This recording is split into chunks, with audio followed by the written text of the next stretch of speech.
Our Story Productions presents Martin County on TV, spotlighting the organizations, businesses, and citizens who are making a difference in our community today. And with interviews and stories done by local television shows over the last 25 years, here you're sure to learn more about the county we call home. Get ready, for this is Martin County on TV. Martin County on TV, talking business.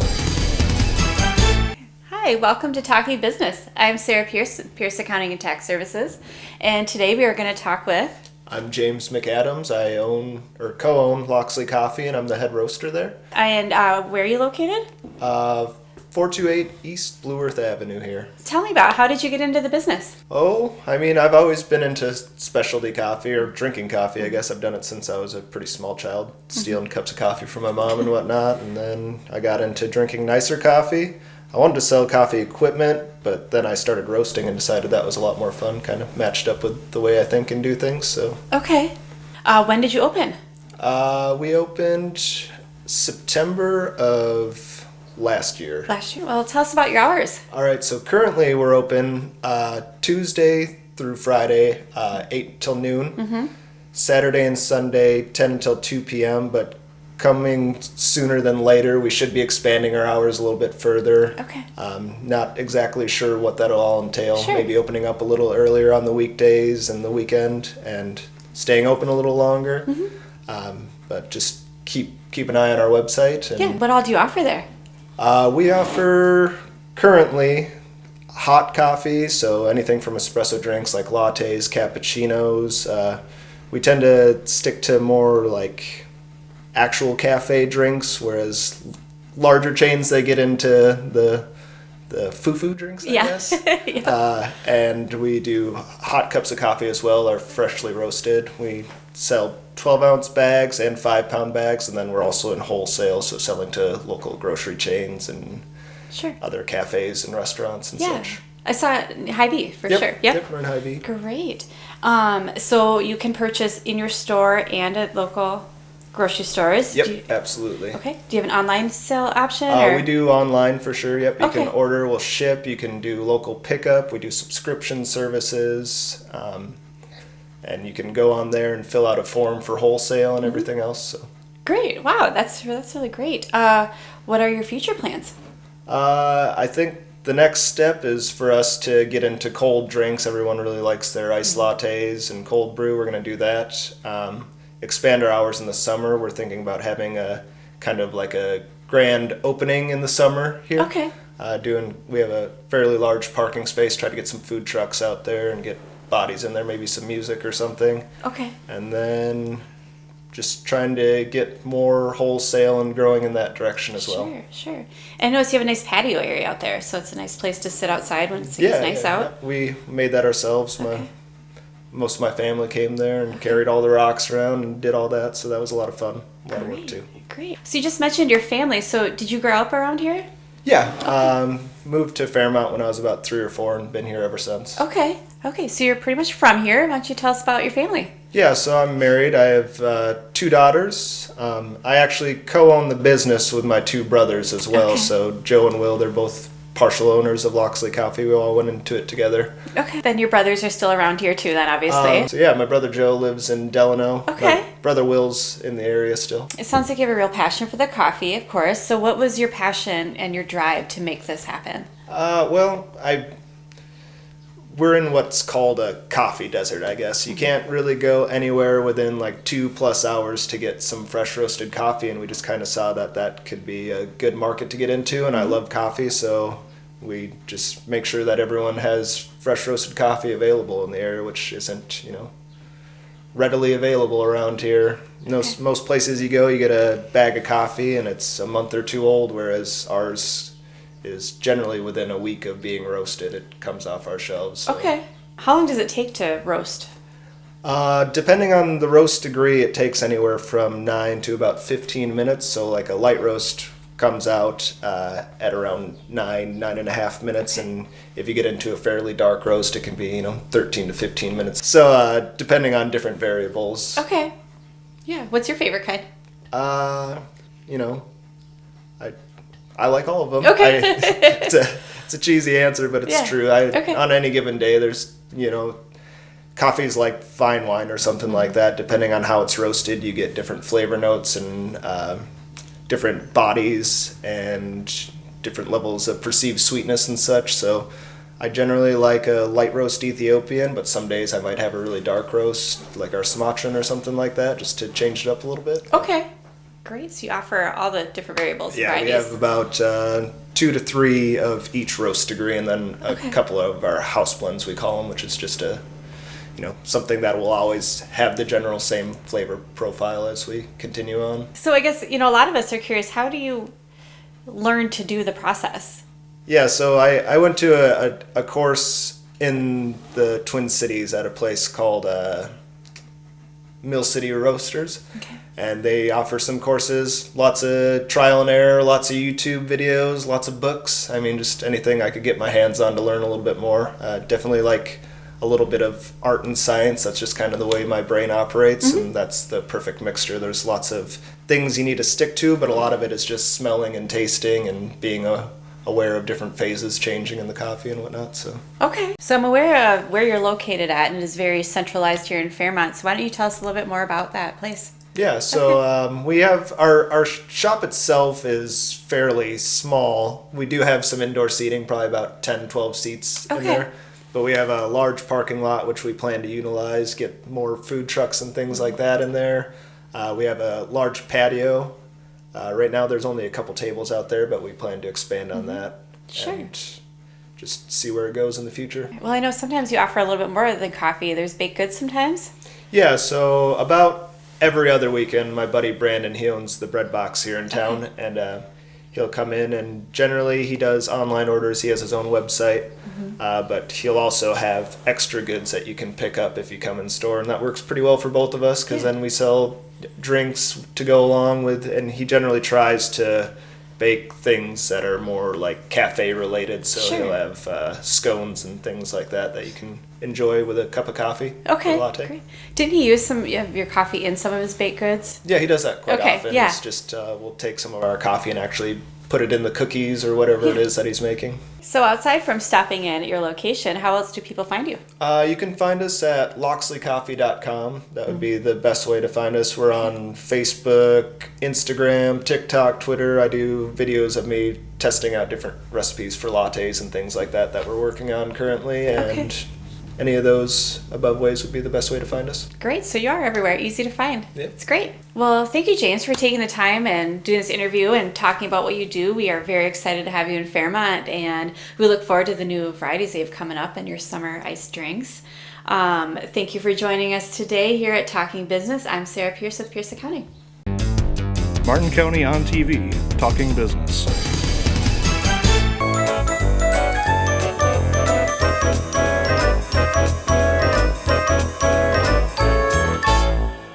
Good day, and welcome to Out of the Past, brought to you by the Martin County Historical Society. I'm your host, James Marushin, and I have the distinct pleasure of sitting down with Mr. Harlan Gorath today, a longtime Fairmont resident, city councilor, educator, volunteer. Thanks for being here today, Harlan. Thank you, Jim. It's always a pleasure to be in a position where we can give some support to Martin County Historical Society and talk about things in the past, and I enjoy talking about our school system. So thank you for having me. Absolutely. Well, Harlan, can you tell us a little bit about how you and your family came to call Martin County home? Yes, I began my teaching career in Flanders, South Dakota. Taught there for 3 years. Was fortunate enough to get a teaching assistantship at St. Cloud State. And I taught American history for 3 quarters and finished my master's degree. And in '65, there was a job opening in Fairmont. My wife and I came to Fairmont and looked at the town, looked at the school system. Thought it was a great place to live. And so you ended up being here for quite some time as an educator. So over those years, talk about some of the changes that you were a part of or observed. My principal was an individual by the name of Cap Hagdahl, and he was an individual, I'm sure people would say, from the old school. straight-laced, an individual who had the idea that kids needed to learn, wanted his teachers to be aware of that mode. We oftentimes would have meetings about, whenever we'd have a faculty meeting, many times the school administrators and board would bring in experts about teaching. And I kept waiting to find out if they would bring in experts about how children learn. Sure. There's a difference. And I think that mode has become more and more prevalent as the years have gone on. It's, if you walk by a classroom that's quiet, I'm not so sure that there's a lot of learning going on. Students need that interchange, inter-student exchange of ideas and the opportunity to express themselves as best they can in an atmosphere that will allow them to do that. Cap Hagdahl was an individual who pretty much allowed the teachers to pretty much take their ideas and implement them in the classroom. If they didn't work, then you always go to plan B. Sure. So then throughout the course of your career here, did your educational philosophy change and evolve? Yeah, I think so. I think that one of the experiences that I was never prepared for, and I'm sure that most other people weren't prepared for, was in 1969 we had a fire. That's right. We had a fire, and we went on a program called the split shift. I felt that my teaching during that time was successful for a variety of reasons. You know, if you had a child in the elementary, you were on the road from 8 to 4. If you had a child in high school, you were on the road from 7 to noon. Oh. If you had a child in the middle school, you were on the road from noon to 6. Wow. So I don't think I could have had my teaching go on a continuum without the help of the parents, Sure. the understanding of the community, things of that nature. But we had the books, we had the kids there. It's not like what the teachers in the school districts had to go through or are having to go through coming down from COVID. The teachers in our district, or in all districts, but I'm amazed at the teachers and staff to take COVID. They had basically 9 days to prepare what they're going to do. Sure. And it's the idea of you get the plane off the ground and then finish it while it's flying.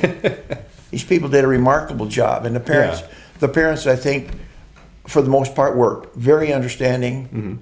And the only thing that I worried about a little bit was there's a trauma involved with kids when they miss their socialization. And I think teachers need interaction with students and parents and administration. So there's some times where you had to read what the other people were doing rather than actually experience it. Right. Yeah. Speaking of COVID, education, of course, had to rely much more on technology. How did you see technology change in education during your career? What were some of the big moments of change that were introduced? When I started teaching, technology was chalk. And then we moved on to the slate board.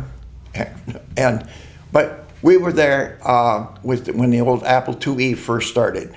And that was really, really an interesting accomplishment for the department. Each department had one, and had 4 grown men trying to get there at 7 o'clock in the morning to have it first, so they could have it. But the technology aspect, I think, it's good. The students can pick up a lot of material. They become aware of many things. But where do they get the opportunity to show what they know and to demonstrate that they understand what they know? And that you really don't get that kind of a feedback from a computer, because usually a computer just burps out what you put in. Sure. So I think that it's nice, but Yeah. I think there's some dangers involved. Sure. Speaking of those other teachers, what was teacher camaraderie like throughout the years, and did it change from the start of your career to the end, how teachers interacted with one another? Between 1963 and 1968, I believe it was, Fairmont Schools hired approximately 70 new staff members. Wow. And that was to bring the vocational program together. And there were also a group that had retired. Mm-hmm. And so there was a group that came pretty much over an 8 to 9 year period. But of those 70 teachers, I know that there were about at least 30 of them that stayed in our school district 30 years. We became family. We had departments, school departments, or curriculum departments, and we worked together. And our families got together as well. And each of them, I shouldn't say each of them, but quite a few of them also became members of other parts of the Fairmont community, whether it be church, social, golf, whatever it might have been. So that stayed pretty much consistent for my group, for the group of people with whom my wife and I came. My wife worked for Penny's here, and she had 40 years at J.C. Penney. Our daughter, we had one child. She went through high school here, had friends here, and so on. She went on to school. In your career, I know you taught during a time where I think nationally there was a lot of upheaval, a lot of protests, and I know I've seen articles of it happening in our schools. Talk a little bit about some of like the student opposition, the protests, the sit-in that happened here. Were you involved with those? And what was your general take on them? During the era of the Vietnam conflict, it was difficult to keep the students really focused on the business of countries being international. They were not necessarily taking sides, but the young men, when they graduated, they had some bitter choices to make from time to time. We had students who saw that protests were taking place. Yes, that they did. We did have a walkout. We did have a protest. One of them came over an article in the Echo magazine. Okay. And when I addressed the group, I just said, that you're doing what you think is right, but the decisions you make have consequences. Mm-hmm. The consequences require that you be in school, in the classroom, not out here. You make the choice. That's the choice you make. I respect that. And it didn't go all back to class en masse. It wasn't that.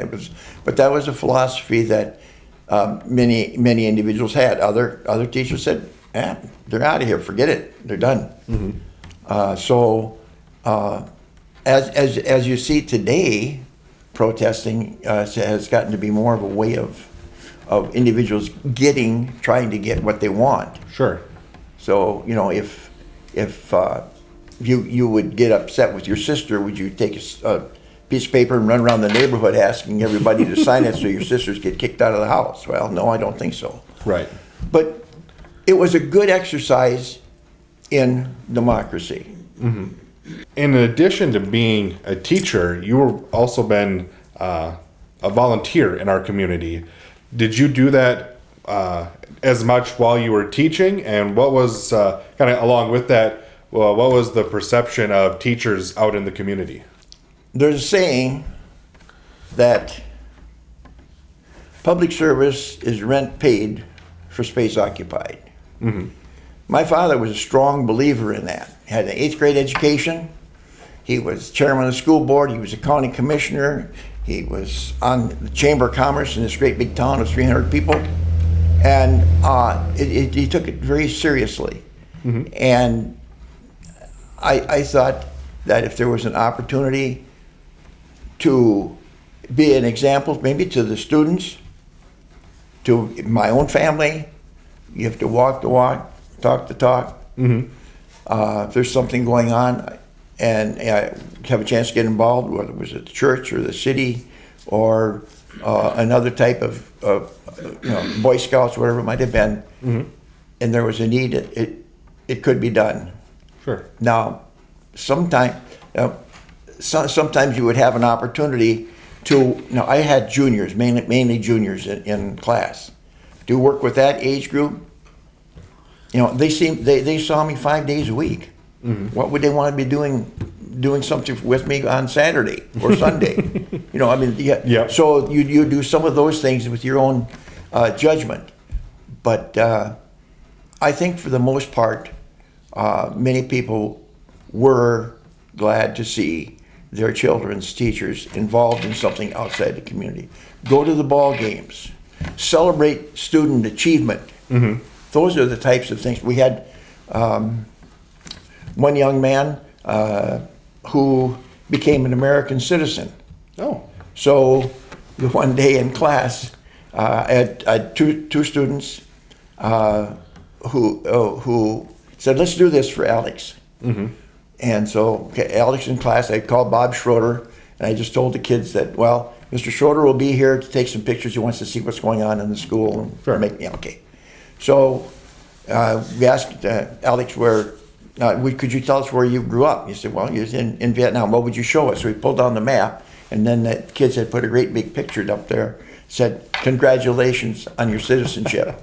And those were things that we celebrated. So Harlan, after you were done educating high schoolers, you moved into educating teachers. Can you tell us a little bit about that? I refocused in 98 and began working as adjunct faculty for Mankato State, supervising student teachers. Did that for 16 years. And it was wonderful because these young teachers were coming out of Mankato State with an idea about technology. During that period from probably after the 96 elections, when the whiteboard became really suddenly exciting, all the way up through probably 2005 or so, every school had to have a whiteboard. You need a whiteboard. Had to have. My student teachers who came out had that ability to work with them, and so when they worked with their cooperating teachers, they became the mentors, and that whiteboard was changed from a toy to a tool. I had an opportunity to see new teachers in action, and they all weren't young. They were new. But they weren't all young, and it was very interesting to watch that happen. Sure. That sounds wonderful, Harlan. Wanted to thank you again for for your contributions to our community and to the educational field, and for sitting down with us today. Thank you for being here. Well, I really appreciate being here, and the fact that individuals do take an interest in our educational system. And I want to just tell thanks to many of my students who have stayed in the area and worked to make Fairmont a better place, and those individuals who are in business, who have encouraged many of our students to come back to Fairmont. They are coming back slowly but surely. So thank you very much, and it's been a pleasure. Absolutely. That's all the time we have today for Out of the Past, brought to you by the Martin County Historical Society. We'll see you next time, and please do join us at the museum. Thanks. Have a great day.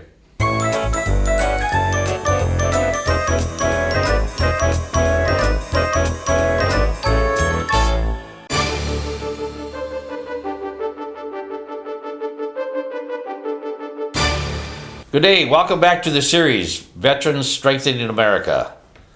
Again, we're going to highlight American Legion Post 36 in Fairmont. And my guest today is Jim Miller. He's the Post Finance Officer and takes care of our investments and our financing. Jim, could you give us a little outline on some of the contributions that we make within the community? Most certainly. American Legion Post 36 has been around since 1919. So we've been around for a long, long time. And throughout that period, this is here, American Legion Post 36 has been involved in a lot of community, veterans, and youth programs. And throughout those years, this is here, we support Veterans Affairs and rehabilitation, which would be, it's veteran health care, veterans with special needs, our honor guards, veterans homelessness, and also veterans benefits. Also, this is here in regards to children and youth. We, of course, we support American Legion Baseball. It's a vital program within the community. It encompasses a lot of the youth within the area who have came up to playing baseball basically for some of the high schools within the area. And it's very, very encouraging for these youth to be involved, and of course the American Legion being a sponsor of that.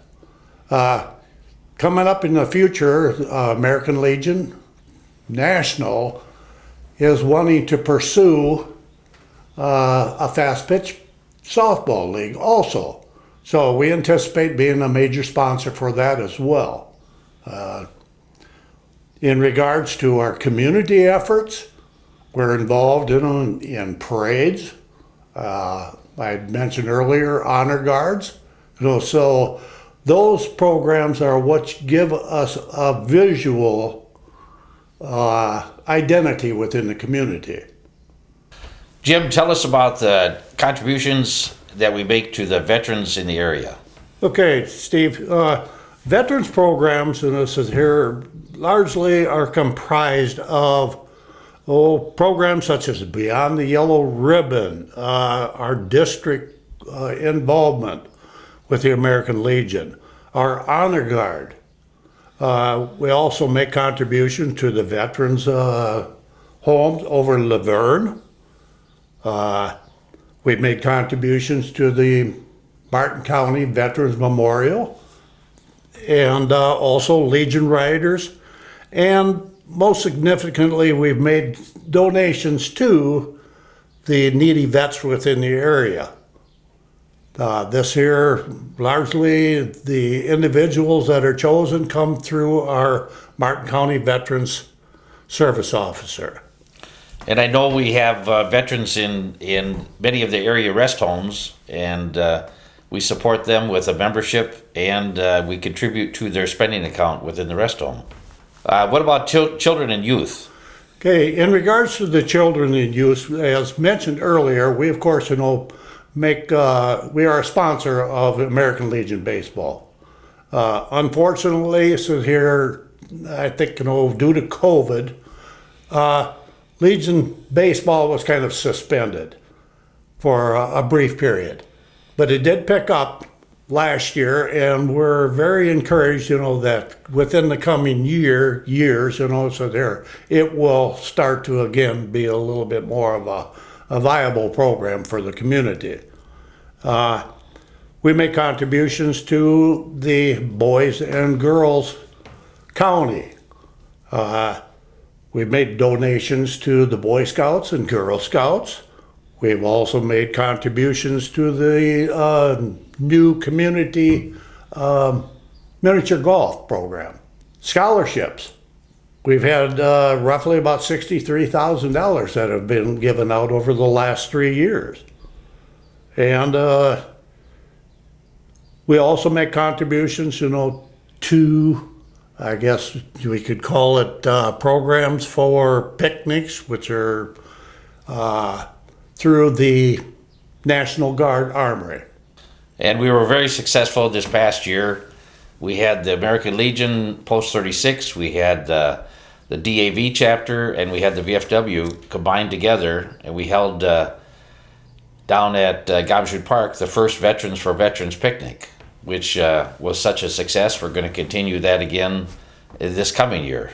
And a recap on American Legion Baseball. Also, this year is starting the first American Legion Girls Fast Pitch Softball, which will start in Minnesota. It started last year in the southeast part of the United States, and it was such a success that they wanted to continue it nationwide. Jim, could you tell us more of our involvement within the community?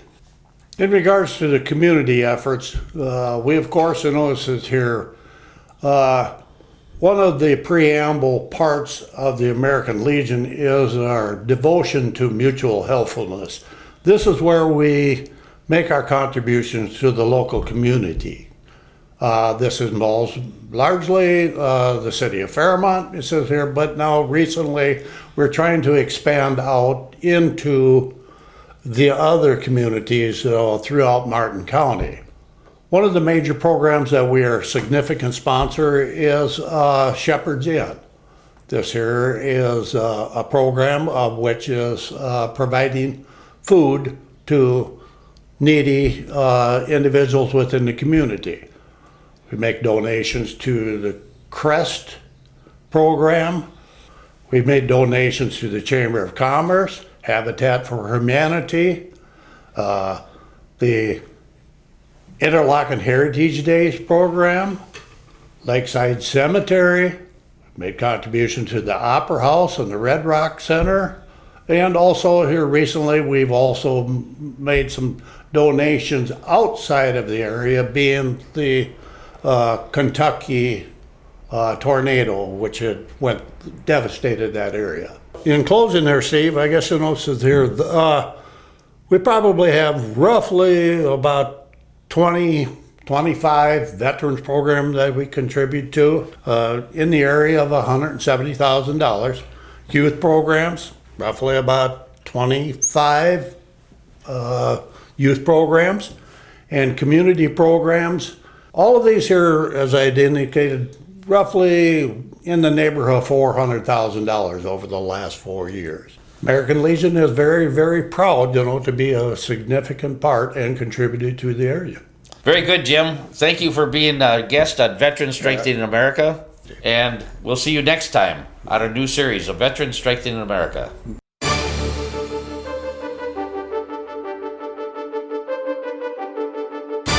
Well, there you have it, another episode of Martin County on TV. We hope you enjoyed this episode, and we welcome you to tune in again. Thank our sponsors for making this happen, and remember, it's not just the past, but the present that tells our story.